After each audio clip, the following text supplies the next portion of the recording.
Yo, yo, yo, what's up, everybody? Thank you for tuning in to yet again another fantastic indie creator interview. It's your Cape Crusader Cody, and we're keeping it geekly with our new guest, AJ Rojek. We're here to break down Torch Reclaim the Skies, issue 1, 2, and their newest issue 3, which is coming out in pre-launch and everything in between. AJ, welcome to the show, man. How have you been? I've been good. Thank you for having me, Cody. I appreciate this. Yeah, absolutely. I had the chance to read issue 1 and issue 2. I love the interiors, the story. You know, we talked about this before, the way you balance two different timelines, Torch and, you know, as like a child, adolescent, teenager, and then adult Torch. And it was such an awesome balance between the two. I think it kind of really kept the engagement at just an all-time high factor. And the world itself is so immersive and just intricate. I mean, where did this all begin for you? Where did you take your first steps as a comic book creator? So my first steps as a comic book creator, I wrote a 5-page anthology short and submitted it as like script only to a anthology in hopes that it would be made. And I did a pretty good job with it, but they didn't accept it. And I was like, oh dang. So it's a horror short. It was like make a deal with the devil. Mm-hmm. So I floated this short out to a community of comic artists, and this one guy agreed to draw and color 5 pages for $100. Wow. Which, yeah. It's like if anybody's in the comic creating space, you know that is like a runaway steal. Mm-hmm. I honestly, in hindsight, I feel bad, but then I was like a high school kid or something like that. So. But he really liked the story and he wanted to boost up his portfolio. So I was so grateful to him. He did a great job. And then I also found another guy who wanted to letter it for free. So like I was like a broke high schooler, college kid, and I was in college, and all the stars kind of aligned. And I had this nice 5-page horror short. It didn't get picked for the original anthology. But then Lightning Strike Studios, which is the studio that owns The Phantom. I don't know if you remember that movie. They own The Phantom, and they're based in Ireland. They were calling for submissions. I submitted this 5-page short, and they made it the cover and thought like they accepted it, and then they made it the cover story. And lo and behold, they paid me $100. So hey, all goes around. So that was very cool. And from that I was hooked. So I started writing a story of Torch, which in the beginning it was just like I was just like, I want to make a badass female protagonist, and we'll make it in outer space. And I wrote an initial script, then I kind of tucked it away. I kind of went back into my shell, and it was only a few years later that I was talking with my therapist, and she's like, AJ, you are living in fear of failure. And I was like, oh yeah, you're right. So I went back, found the script, dusted it off, and I was like, oh, there's a lot more to the story than just a simple female protagonist. So I integrated and rewrote it, and I tackled themes of depression, nostalgia, and yearning for the good old days. And when I say nostalgia, I don't mean like Stranger Things nostalgia. I mean like the idea of nostalgia itself. Mm-hmm. Why do we gravitate towards the past? And why does that bring us comfort and stuff like that? So I'm tackling all these themes while also doing just like a sci-fi epic. So for anybody who's like looking for comparison, I would say it's like Star Wars meets Harley Quinn meets The Hurt Locker, with a splash of just like tackling these themes about why do we gravitate towards nostalgia. So yeah, that's my story. I wrote the script, and then I put it in production. Mm-hmm. I funded it myself, the first issue, because I've been saving up a little bit. And we were so successful in our first Kickstarter. We did, I think, 3 times our funding goal. Wow. And I was like, yeah, it was awesome. And I put the story into motion, and now Did issue 2 on Kickstarter. Issue 3 is the pre-launch page is up, and we are launching. I want to do the fall. That's my hope. But I also don't want to let the cat out of the bag per se. I want to, to put out a good product. Yeah. So, I mean, that is a really interesting and deep concept on, why we gravitate towards the past and find comfort. I mean, what's your thoughts on that? Well, I it's kind of like I'm learning as I'm going. Yeah. But I actually reached out to a professor who did a TED Talk about nostalgia, and he explored the concept of nostalgia, and it is akin to like homesickness. I think people gravitate to nostalgia when their current situation is not ideal, and they don't have things going for them, and that's fine. I think we all, especially like during the pandemic, we all like went and watched reruns of The Office, and we all broke out the old Nintendo 64. So the nostalgia is a form of comfort and escapism. There is another element of nostalgia that is the shared experience. So in the story, Torch is now sharing her experiences as a star pilot with Spark. And it's not exactly going the way that she and Spark planned or thought it would, but I think that just leaves the meat on the bone per se, and that makes an interesting story. Yeah, and I mean, I feel like you're hitting the head, with a lot of that too. Like with whenever you're going through something, having the ability to just fall back to a comfort show that you've seen a million times. You already know the outcome, so you could just lay on the couch, listen to it as background noise, or an old video game where you could just get mindlessly lost in it. Brings such levels of comfort, and some of those games are just so grotesque to look at now, right? Like unless you're playing on like a CRT or something, it's like you try to do HDMI and it's like but it's just like that feeling of trying to capture your childhood again. Just, I don't know. I love it. It's such a unique feeling. So back to Torch though. I mean, what was some of your reasoning for balancing those timelines to kind of show her past and her future? So bringing in her past was like part of the rewrite after I came back to the script, because I wanted to basically create a lens of like, this is what she's missing. This is what she's all about. Because if I just showed a character that's like, oh, I really love action, people are going to be like, yeah, great, one of dime a dozen. But now I'm with the past, showing the past. It's like, oh no, here's a character who was the best at what she does at such a young age. She was revered, and she was in her element, and now she's out of her element. So I think the integration of the past and present storylines, it creates some clarity for what kind of person Torch is. And then of course there are some elements of mystery in her past that I'm sure you read, that it's gonna hook the reader, especially if you read through issue 1. And I think that creates another interesting dynamic. And so we follow the story of Torch and Spark as well. I mean, is there any special symbolism behind that? Spark, Torch, seems like a fire type of aspect. I mean, can you give us a little more on that? You're gonna be mad. No. I'm sure there is like a.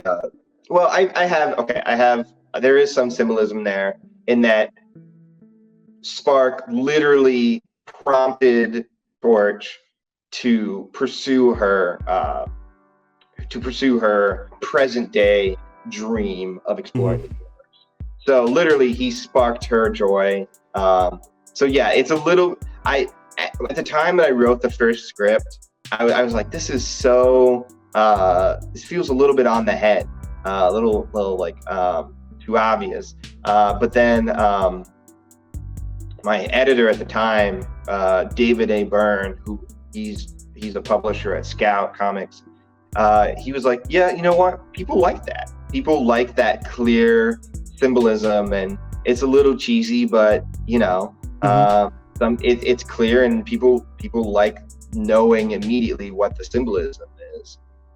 So yes, I will say there is some choice in that, and that he sparked joy in Torch in the present day. But now they're dealing with the ramifications of that. So speaking of that, part of the creative team, who else is involved with, issue 2 or, issue 1, 2, and 3? I mean, let's talk about, some of the artists, the pencilers, letterers, who's all on the team? Yeah. So it's a lot of people. The first issue was edited by David A. Byrne. The art was by Tom Hoskisson. He's out of Australia. Colors is by Daniela Barrasone, and letters by Joel Rodriguez. And then in the second issue, Tom, who did the pencils, wanted to pursue different art styles, so he left the project, and I brought in Red Verrill. She is an artist out of Italy, and her art is just so good. I'm so lucky to have her. And Daniela's colors are still in there.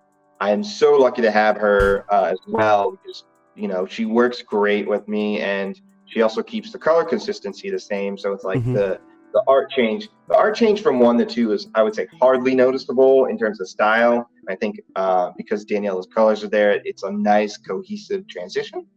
And then I have a letterer, Amal Desai, and Claire Napier is the editor for issues 2 and going on upward. I'm actually really blessed because we submitted Torch to the Ringo Awards, and Daniela got a Ringo nomination for Best Color. Oh, that's awesome. Congratulations. Yeah. It's insane. We are very hyped.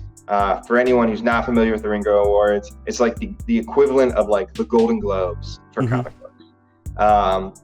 And it's insane because like Daniela is up there. Her name is on a list with like prominent colorists, Marvel and DC colorists.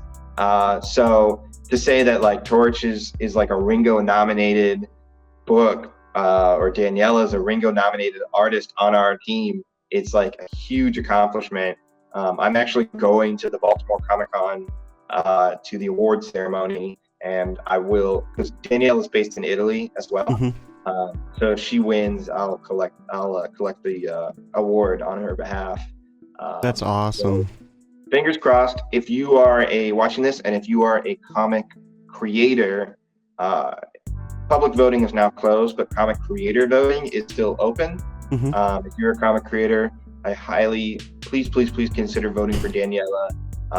She's been working away in Italy, and this is like her US debut. And yes, she deserves it. She deserves the attention.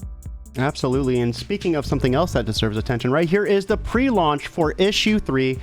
Signing up is 100% free. This is dropping sometime later. You said around a couple months from now. I would love to do September, but it looks like it might be just early October. But like I said, I'm not going to rush anything until we have all our ducks in a row. But this is the third time doing it, so I'm pretty confident. So what can we expect, in issue 3, without spoiling too much, and then any special rewards that you have lined up for the campaign?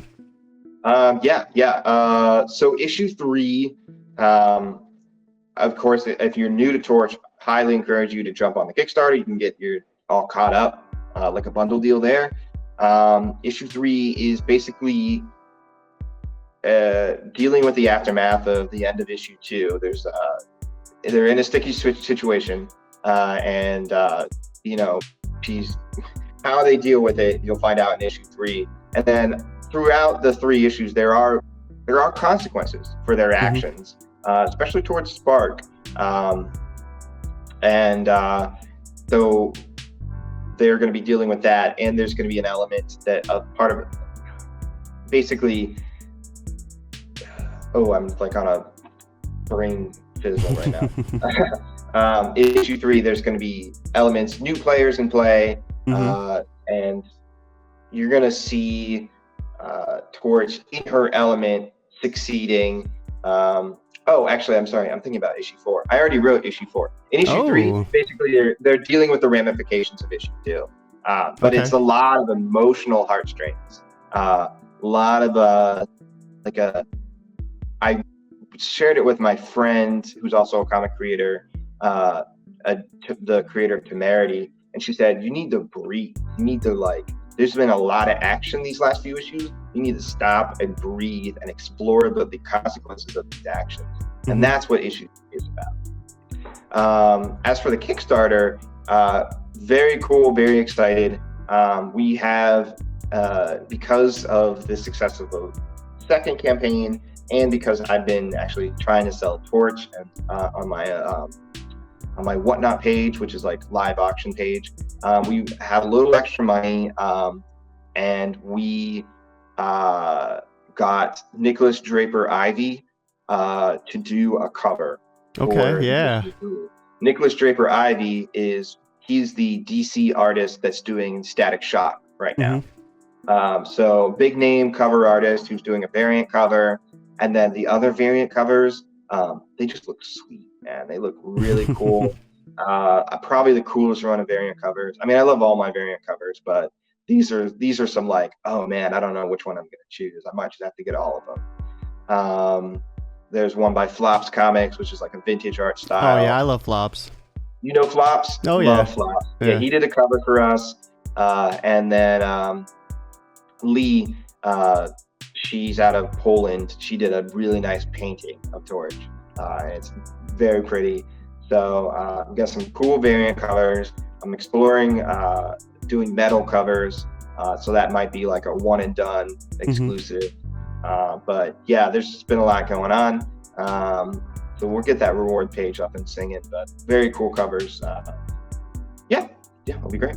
That's awesome. So last but not least, I mean, let's begin wrapping this up. I always love asking creators that come on for a little bit of advice for anyone who might be new watching or even a veteran. So for anyone looking to just get started with script writing, just laying the pencil down, typing, hitting the keyboard, what would be your biggest piece of advice to kind of help them get going with it? Yeah, for sure. I have an answer.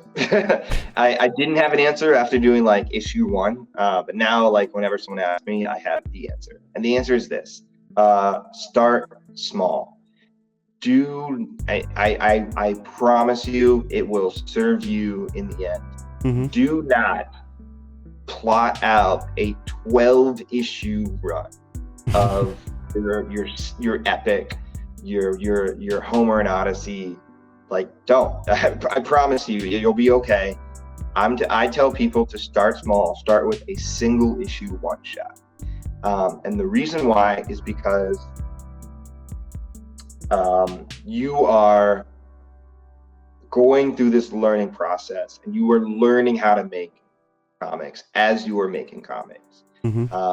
And to undergo that, and then finally reach the finish line that is the end of issue 1, you're gonna be it's gonna be a lot. It's gonna be, I wouldn't say you're gonna be exhausted, but you're gonna be whoa, that's a lot more than it entails, and it's fine. You can do it. You definitely can do it. But if you plotted out a 12-issue run, and then you're oh my goodness, I'm 1/12 of the way there, you're gonna feel a little overwhelmed. So what I tell people is start with a one shot, learn the ropes, do the one shot, and then determine based off of the amount of work and effort your capacity, and you're going to be oh, maybe I want to stick with one shots for a while. And with one shots, you get that sense of completion, mm-hmm. that sense of okay, wow, we did something amazing. With Torch, I have it plotted 6 issues, maybe 8. And that's the hard lesson I learned, but I'm excited about Torch, so I'm gonna work through it. Torch is given the rate of effort and work and how fast we can produce this, it's not gonna be done until 2026 or something like that. So I always tell people do a one shot. I'm working on my other projects are all one shots now based off of what I've learned. But it can be done. You can do it. Just put pen to paper, start writing, read example scripts from other creators, but then also just, do what feels right to you. And then if you are a writer, talk to your artist and determine what they need to be successful. Don't just write something and then here you go. It's like, oh, this person likes, freeform, or they like panel by panel. So, but my number one piece of advice is start small and do it. Absolutely. And last but not least, I mean, outside of creating, what are you consuming? TV shows, movies, books, comics, what have you been up to? So outside of comics, I love Brandon Lee Mulligan. I think he is a genius. If you don't know, Brandon Lee Mulligan is the D&D dungeon master for the host, the YouTube channel Dimension 20. He does amazing storytelling and D&D roleplay. He just has the magic. And so Brandon Lee Mulligan has started his own podcast series called Worlds Beyond Number. And his first campaign is called the Witch, the Wizard, and the Wild One. But just check Worlds Beyond Number on podcasts. It is so good. It is so good. They do music, audio production. The characters, the people who are playing, are all experienced storytellers and actors. And the first 12 episodes are out now. I'm in love with that. So Brandon Lee Mulligan's World Beyond Number podcast, that's what I'm consuming. And then otherwise, I would just give a shout out my friends, the Starside team. They're doing a Kickstarter right now for their issue 6. This is like the final issue of their arc. And so if you want a complete story, I would check out Starside on Kickstarter. I'm excited to finally get to finish out that series. No, that is awesome. So for everyone that is watching, right here is the pre-launch sign up for issue 3. Be sure to hit it. Most importantly, share it wherever you can. Facebook, Twitter, word of mouth is 100% free. Costs you nothing to do. That being said, it is time for us to wrap up. I hope you all have a lovely Thursday, but most importantly, guys, keep it geekly.